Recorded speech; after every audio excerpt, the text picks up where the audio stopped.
I am reading the prologue to Naughty for Sir Nicholas that appears in this lovely anthology Wow. called The Bell Stole Christmas. It's thick. It's thick. If you don't have visuals, she's displaying the paperback and it is like a Oh, good two or yeah, three fingers thick.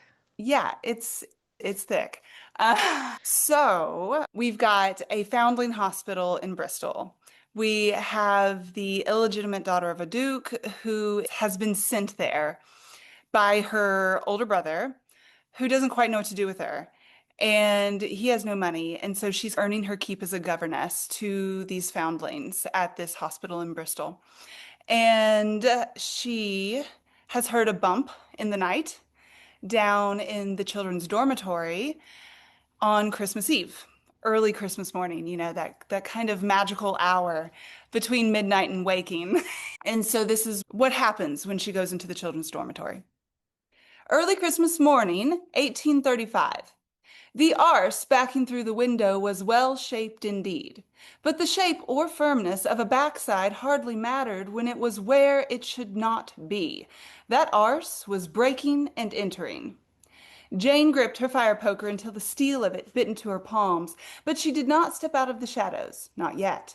For now, the hidden space smushed between a giant wardrobe and the thin but glamoured curtains yielded safety, an opportunity as well to consider her next move. She'd been brought to the Bristol Foundling Hospital as a governess, not a guard. Surely there was someone better suited to playing hero. She possessed no magical ability, was as plain and powerless as a person could be found. She didn't even know how to throw a punch. She needed to rise to the occasion. There was no guards, no footmen. The hospital secretary, Mr. Jameson, had passed into a brandy-induced slumber hours ago. She only remained to protect the sleeping children. To her right, little Emmy snored like a dragon. The smallest of the bunch, thin-limbed and big-eyed, she seemed somehow to always produce the most noise. To her left, Timothy slept on his stomach, his bum sticking right up into the air. Another bum across the room continued its crimes. She could hit it with the poker, send it back outside, even stab it? Yes, that would work too. Perhaps even it would work best. But if she did not swing or stab with enough vigor, she might anger instead of injure the villain to whom the arse belonged. No matter, she had to act, and quietly. If she woke the children, she might scare them. She could not countenance that, not on Christmas. Every child should feel safe then, should feel safe always.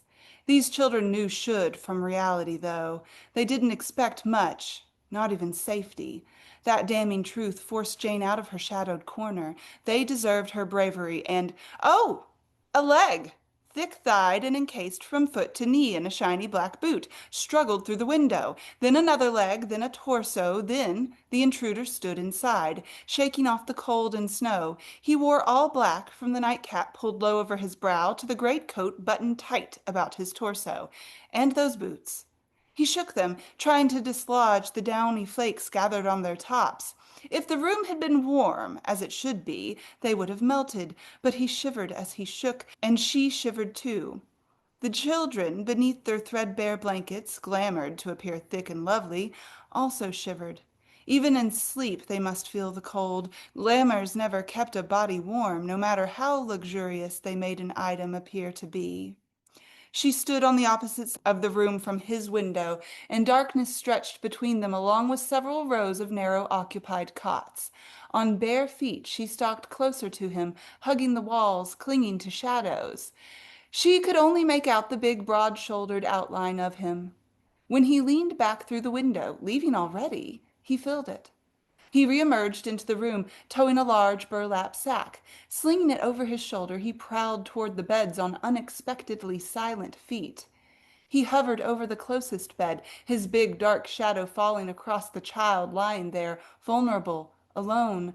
Absolutely not alone. Jane crept nearer, her hand aching from how tightly she held her weapon, and the intruder dropped to his knees. She paused, determination wavering beneath the force of curiosity, because the man was pulling up the boy's blanket, shaking his head as if he disapproved. Then the man pushed a lock of hair off the boy's forehead and reached into his sack, pulled forth something, and set it on the end of the boy's cot. The intruder did the same with the next three beds, kneeling, comforting each child, reaching into the sack, then placing an object on top of the blanket. What in heaven's name? He appeared to be leaving them gifts? When he stood from the fourth bed, his back was to her. An opportunity. She ran as quickly as she could on soft feet and dug the point of her poker into his back between his shoulder blades. He tensed, and his arms flew up, bent like wings, hands open flat. With the poker, she pushed him away from the beds and back toward the window. He led her. When they stood before the window, she could see him better. The blanket of snow outside reflected the meager light, cast it on his tall form. Turn, she whispered, as loudly as she dared, giving his back a firm poke. He did, hands still held high and flat. When he was fully facing her, they stood toe to toe. He tilted his head, his lips finely carved and mobile, stretched into a white-toothed grin. He wore a black domino that covered his nose and cheeks and sailed upward underneath his black knit cap. No, not a domino, a black cravat with holes cut out for eyes. And what eyes they were, too, color indistinct, too dark to see that. But they glittered, amused, they devoured, they feasted, they laughed, they lived, all at once, sweeping her away. "Good evening, Miss Dean," he said. She squeaked. He knew her. He chuckled. "Who are you?" she whispered, barely able to work her voice. "A friend," he said. "Friends do not steal into a locked house at night." Another chuckle, his voice deep and low and merry. His eyes shifted from mirth to something else entirely as his gaze slid down the length of her body. "Aren't your feet cold?" Actually, they were. She covered one set of naked toes with the other. "What are you doing here?" she asked. Nearby, a cot squeaked, a child snorted and grumbled, and their bodies tilted toward one another, frozen on the same breath. When silence reigned once more, he shifted closer to her. Impossible that there was room to do, but he'd found it, decimated it. His gaze slid back up her body. "I come bearing gifts, Miss Dean." He spoke so softly she should not be able to hear him. She did. Each of his words caught fire along her skin, burnt deep into her bones. Funny notion. But she might be able to hear him even if he never spoke out loud. "What gifts?" she asked.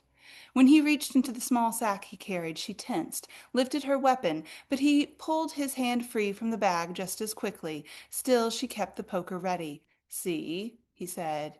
He held something out to her on his palm, merely a toy.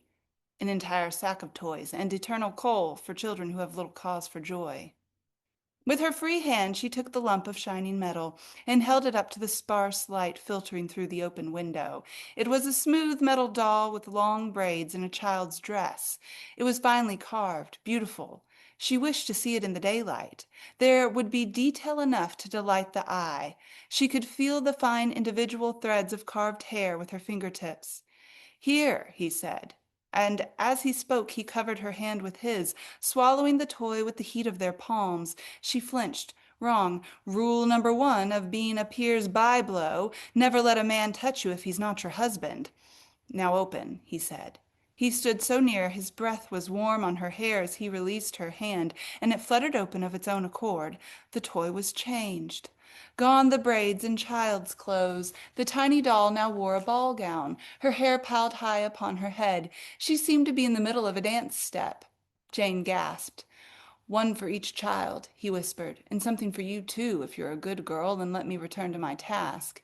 He winked, and he did not wait for her permission. He snapped up the toy from her palm, took his sack, and wandered off, returning to the rows of sleeping children. Jane's heart squeezed as it often had in the 3 months she'd been here. None of these children expected gifts. He was no intruder. He was an angel, and she let him continue his business. He moved swiftly, carefully between rows, tucking the children in, dropping tokens where they would not be lost. Almost done now. His bag hung limp over his shoulder, and he made for the iron stove in the corner, knelt, and emptied the bag into the coal scuttle. She heard the hard planks all at once, like bullets in the dark silence of the dormitory. The man froze, seemed to curve in on himself. She muffled a chuckle with her palm, waiting for the children to wake. Surely one of them would, but no. And he flowed back into movement once more, carefully placing a small pile of the new coal into the stove. A flash of dying embers crackled, welcoming new fuel. Jane's heart fluttered and flew, frantic with thanks. Jameson had kept the fuel allowance the same despite the growing winter chill, an order from her uncharitable brother, and now this stranger, this intruder, this god of charity, would warm them. She could see the children's smiles, hear their squeals of delight when they woke to find their gifts. Yes, an angel. He turned toward her, began his long-legged journey in her direction. She wasn't holding the fire poker up any longer. It had become a heavy, dragging weight at her side, an extension of her limp arm. "You're shivering," he said, when he stood toe to toe with her once more. "I have exactly what you need." The sack lay limp across his shoulder. Surely nothing else remained in there. "I need nothing," she said. "Thank you for this." What an inexplicable thing for anyone to do, breaking into a foundling hospital to weave a bit of magic for a group of lost, forgotten children. They lived in her brother's magic, and it did them no good, possessed no substance. But this little trick, this angel's tiny toys, the coal he'd unexpectedly heaped into the fireplace, he'd broken rules this night, broken the law, but he'd done something soul right, too. "Thank you," she said, "for them." His expression shifted. Even in the dark she could see, more like sense it, the falling away of easy flirtation in the tilt of his lips, the hardening of some resolution in the set of his jaw. "I never think of myself," he said, "but perhaps, just this once." He stepped closer, bowing over her. His hand, large and gloved, was on her chin before she knew it, and his nose brushing against her own. Then, oh! She gasped because his lips settled on her own with the softness of winter's first snowfall, snow that was like the steam rising from a warm cup of mulled wine, spicy, invigorating, and over too soon. He stepped away from her. "Thank you, Miss Dean," he said. Hoarse, deep voice. It rippled a shiver through her. He reached into his sack and pressed something from it into her free hand. His lips rasping near her ear, he said, "Merry Christmas, brave beauty." Then he turned in a flash, with a dramatic sweep of his greatcoat, and slipped out of the window, more gracefully than he'd come, one leg, his torso, the other leg. Gone. Not even a parting wink for her to keep. What the bloody hell had just happened?